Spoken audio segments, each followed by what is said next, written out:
యాదాద్రి భువనగిరి జిల్లా తుర్కపల్లి మండలం వెంకటాపురం గ్రామంలో గల వెంకటగిరి శ్రీ లక్ష్మీనరసింహస్వామి వారి బ్రహ్మోత్సవాల్లో భాగంగా ఈ నెల 11వ తేదీన శ్రీ లక్ష్మీనరసింహస్వామి వారి సుదర్శన హోమం మరియు 12వ తేదీ సోమవారం రోజున ఉదయం 11 గంటలకు స్వామివారి కళ్యాణ మహోత్సవం జరపనున్నట్టుగా ఆలయ ప్రధాన అర్చకులు తెలిపారు. ఈ సందర్భంగా వారు మాట్లాడుతూ ఇక్కడ స్వామివారు స్వయంభుగా వెలిశారని, స్వామివారి కృప వల్ల వెంకటాపురం గ్రామం మాత్రమే కాకుండా చుట్టుపక్కల గల గ్రామ ప్రజలు కూడా సుఖ సంతోషాలతో ఉన్నారన్నారు. కల్లూరి శ్రీనివాసరెడ్డి మాట్లాడుతూ వెంకటగిరి శ్రీ లక్ష్మీనరసింహస్వామి వారు చాలా మహిమాన్వితమైన శక్తి కలిగిన వారు అని, భక్తులు ఎటువంటి కోరికలు కోరినా తీర్చే కొంగు బంగారమే విరాజిల్లుతున్నారన్నారు. కళ్యాణం కాని వారు, సంతానం లేని వారు మరియు ఆర్థికంగా ఎదగాలి అనుకునేవారు భక్తులు స్వామివారిని దర్శించుకుని ముడుపు కట్టి దీక్ష తీసుకుంటే వారి కోరిక ఖచ్చితంగా నెరవేరుతుందని వారు తెలిపారు. ఈ కార్యక్రమంలో ఆలయ కమిటీ సభ్యులు, భక్తులు మరియు గ్రామ పెద్దలు పలువురు పాల్గొన్నారు.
వెంకటగిరినివాసాయ మంగళం.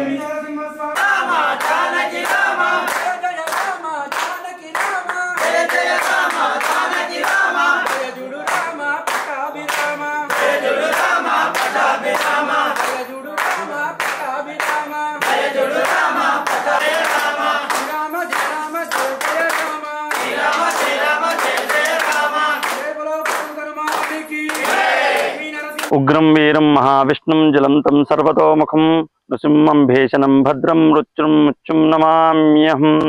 నేను వెన్నకూచి రమాకాంత్ శర్మ. నేను ఇక్కడ వంశపారంపర్య పూజారి. మా తాతలు తండ్రుల తర్వాత నేను చేస్తున్నాను. మానవ జన్మ అన్ని జన్మల కంటే ఉత్తమోత్తమైనది. ఎందుకంటే బుద్ధిని విచక్షణానం కలిగి తనను తాను సంస్కరించుకుంటూ సమాజాన్ని చైతన్యపరిచే శక్తి భగవంతుడు ప్రసాదించాడు.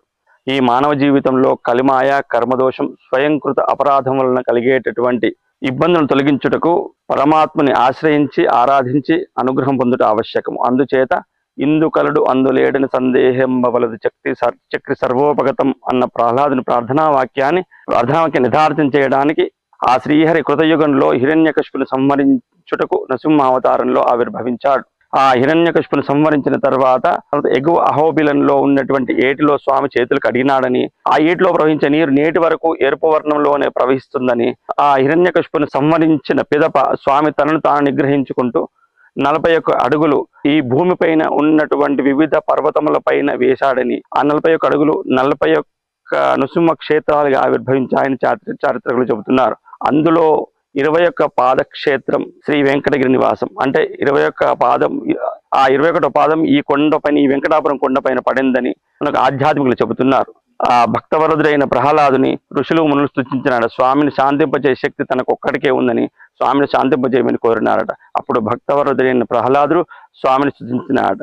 అందుకు స్వామి సంతరించి ఏమి భక్త, ఏమి నీ కోరిక అనగానే నా తండ్రిని సంహరించావు, నా తండ్రి చనిపోయిందన్న బాధలో తల్లి చనిపోయింది, ఇప్పుడు నేను ఏకాకిని, నాకెవరు దిక్కెవరు? మాతానుసింహ, పితానుసింహ, భ్రాతానుసింహ, సఖానుసింహ, విద్యానుసింహ, ద్రవిణంనుసింహ, స్వామినుసింహ, సకలంనుసింహ, నాకు అన్నీ నీవే, తల్లితో సహా నీవు నాకు దర్శనమీయమని అభ్యర్థించినట. అందుకు లక్ష్మీ సమేతుడైనటువంటి లక్ష్మీనరసింహస్వామి ఈ కొండపైన ప్రప్రథమంగా ప్రహ్లాదునికి దర్శనమిచ్చాడని మనకు ఆధ్యాత్మికులు చెబుతున్నారు. ఆ తరువాత స్వామి శ్వేతావర్కం పైన ఎక్కి ఇక్కడి నుంచి దగ్గరలో ఉన్న పాతగుట్ట పైకి వెళ్ళాడని, ఆ పాతగుట్ట వెళ్ళాడని చెప్పడానికి నిదర్శనం వివిధ రాళ్లపైన గుర్రపు అడుగులు మనకు కనిపిస్తూ ఉంటాయి. పాతగుట్ట క్షేత్రంలో విభిన్న మహర్షి కుమారుడైన ఋషిశృంగ మహర్షి వారి కుమారుడైన యాదృషి ఇక్కడ తపస్సు చేశాడని, తపస్సు చేస్తుండగా రాక్షసులు దానవులు తనను తపోభంగం కలిగించారని, అందుకు ఆంజనేయ క్షేత్రపాలకుడు ఆంజనేయ స్వామి కోరినాడని, ఆంజనేయ స్వామి అభ్యర్థన మేరకు ఇక్కడికి వెంకటాపురం కొండపైకి వచ్చి స్వామిని దర్శించి పుష్కరంలో స్నానం చేసి యాదగిరి గుట్టకు వెళ్ళి తపస్సు చేసుకోమని ఆంజనేయ స్వామి చెప్పాడని మనకు ఆ చరిత్ర చెబుతుంది. యాదగిరిగుట్ట క్షేత్రం 11 అధ్యాయంలో కూడా శ్రీ వెంకటాపుర క్షేత్రం ఋషి ఆరాధన క్షేత్రం అని, ఇక్కడ ఋషులు మునులు యోగ పురుషులు స్వామిని రాత్రి వేళల్లో దర్శించుకుని స్వామిని ఆరాధిస్తుంటారని, అభిషేకిస్తుంటారని, అందుచేత కొండపైన ఉన్న గుహలలో నుండి అర్ధరాత్రి మంత్రాలు గంటల శబ్దాలు వినిపిస్తూ ఉంటాయని ఇక్కడ మండల దీక్షలు చేస్తున్న చాలా మంది భక్తులు చెప్పి ఉన్నారు. ఇక్కడ మనకు పంచరూపాలలో స్వామి దర్శనం ఇస్తుంటాడు. అగ్రహోదక్తుడైన ఉగ్ర నరసింహస్వామి, తీవ్ర జ్వాల చేయకుడిచున్న జ్వాలా నరసింహస్వామి, యోగానందుడిగా, అలాగే ప్రహ్లాదుడైన లక్ష్మీ నరసింహస్వామిగా మనకు ఇక్కడ పంచరూపాలు దర్శనమిస్తున్నాడు. కొండపైన ఉన్న గుహలలో దర్శనానికి వీలుగా లేదని సులభంగా దర్శన భాగ్యం ఇవ్వడానికి గుహ పైన ఉన్న కొండలో దర్శనం ఇవ్వమని అక్కడ ఆంజనేయ స్వామితో పాటు ఋషులు మునులు కోరినారని, అందుకు మనకు లక్ష్మీ సమేతుడైనటువంటి లక్ష్మణస్వామి ఇప్పుడు మనకు పైన కొండలో దర్శనం ఇస్తున్నానని మనకు ఇప్పుడు చరిత్రకారులు చెబుతున్నారు. ఈ క్షేత్రంలో ప్రతి నెల స్వాతి నక్షత్రం రోజు 108 కలశాలతో అంటే అష్టోత్తర శత కలశ పూజ, స్వామివారికి అభిషేకం, అలాగే స్వామివారికి సింధూర అలంకరణ, ఆంజనేయ స్వామి సింధూర అలంకరణ, అలాగే శ్రీ లక్ష్మీనరసింహ స్వామి క్షేత్రపాలకుడైన ఆంజనేయ స్వామికి మూలమంత్ర హవనం, అలాగే ప్రతి సంవత్సరం వైశాఖ మాసంలో త్రయోదశి మొదలు పౌర్ణమి వరకు బ్రహ్మోత్సవాలు, త్రయోదశి రోజు ప్రారంభం, చతుర్దశి రోజు మహాసుదర్శన హోమం, అలాగే ప్రతి సంవత్సరం వైశాఖ పౌర్ణమి రోజు స్వామివారి కళ్యాణం అంగరంగ వైభవంగా జరుగుతుంది. ప్రతి సంవత్సరం భక్తుల సంఖ్య పెరుగుతూ ఉంది. ఇలాగే దినాభివృద్ధి చెందుతుంది. ఈ స్వామివారి క్షేత్రానికి వచ్చిన భక్తులకు అందరికీ మంచి జరుగుతుంది. అందుకోసం వచ్చిన భక్తులు మళ్ళీ వస్తూనే ఉన్నారు. స్వామివారి దయ వల్ల ఇప్పుడు మా ఊరు చుట్టుపక్కలైన అన్ని గ్రామాల ప్రజలు సుఖశాంతులతో ఉన్నారు. మొన్న పడిన రాళ్లవాన కూడా ఈ ఊరు పైన పడకుండా చుట్టుపక్కల అంతా పడింది, కానీ మా ఊరు పైన మాత్రం లేదని ఇక్కడ భక్తులందరూ చెప్తున్నారు. ఇది చాలా సంతోషకరమైన విషయం.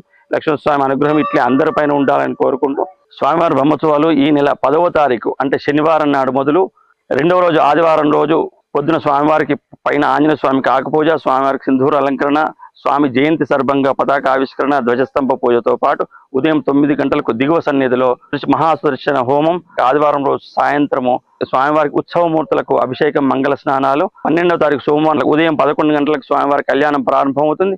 ఆ తర్వాత స్వామివారి ఊరేగింపు, అన్నదాన కార్యక్రమం, రథోత్సవం, సాయంత్రం సేవా కార్యక్రమాలు ఉంటాయి. నా పేరు కల్లూరు శ్రీనివాసరెడ్డి, వెంకటాపురం విలేజ్, వెంకటగిరి లక్ష్మీనరసింహస్వామి, యాదాద్రి భువనగిరి జిల్లా. మా దేవుని కళ్యాణం 11 నాడు సుదర్శన హోమం, 12 నాడు కళ్యాణం. అశేషమైన జనస్పందన ఉంటుంది. పోయిన సంవత్సరం 60 ఏళ్ల సంది కళ్యాణం నడుస్తున్నది. మా మొదలు పూజారి వ్యాకరణం శ్రీనివాస్ శర్మ, ఆయనతోటి స్టార్ట్ అయింది. అంతకుముందు ఒక పద్మశాలి చేసేది. హైదరాబాద్ నుండి కానీ చుట్టుముట్టు మండలాల నుంచి కానీ అశేషమైన జనం వస్తారు. ఇక్కడ విశేషం ఏంటంటే పిల్లలు కాని వారు 40 రోజులు దీక్ష తీసుకున్నా వాళ్ళకి సంతానం కలుగుతుంది. అదేవిధంగా ఏదైనా హెల్త్ పరంగా కానీ ఆరోగ్యపరంగా కానీ బాగలేకున్న వాళ్ళు కూడా స్వామివారి దీక్ష తీసుకుంటే, కళ్యాణం కాని వారికి కూడా, ఆర్థికంగా వెనుకబడ్డ వాళ్ళకి కానీ కూడా, అశేషమైన కష్టాలు ఉన్న వాళ్ళకు కూడా స్వామివారి దీక్ష తీసుకొని స్వామివారిని మనసులో తలుసుకొని ముడుపు కడితే ఎంత పెద్ద కోరికైనా నెరవేర్చే శక్తి గల ఈ లక్ష్మీనరసింహస్వామి దేవస్థానం. ఏ విలేజ్లో రాళ్ళు పడి నష్టం జరిగినా మా దేవుని కృపతోటి మా 3 గ్రామాలు వెంకటాపురం, వేల్పల్లి, దత్తాయిపల్లి, ఈ మూడు గ్రామాలల్లో ఒక్క రౌతు కూడా వాళ్ళే. అసుంటి రక్షణ చేసే ఈ లక్ష్మీనరసింహస్వామి భగవంతుని దీక్ష చాలా గొప్పది. ఏ కష్టం ఉన్నా మా దేవుణ్ణి వేడుకుంటే అది నెరవేరుతుంది అనేది ఈ ప్రాంతంలో ఉన్న ప్రజలందరి నమ్మకం. ఇంకా ఎవరికి సంతానమైన నరసింహారెడ్డి కానీ నరసయ్యలు కానీ ఇలాంటి పేర్లు ఎన్నో ఉన్నాయి. ఈ ప్రాంతంలో ఎంతో మంది పెట్టుకొని మంచిగా గొప్పగా బతుకుతున్నారు, జీవితాలు సాగుతున్నాయి. లక్ష్మీనరసింహస్వామి కృప అందరికి ఉండాలని మనస్ఫూర్తిగా కోరుకుంటూ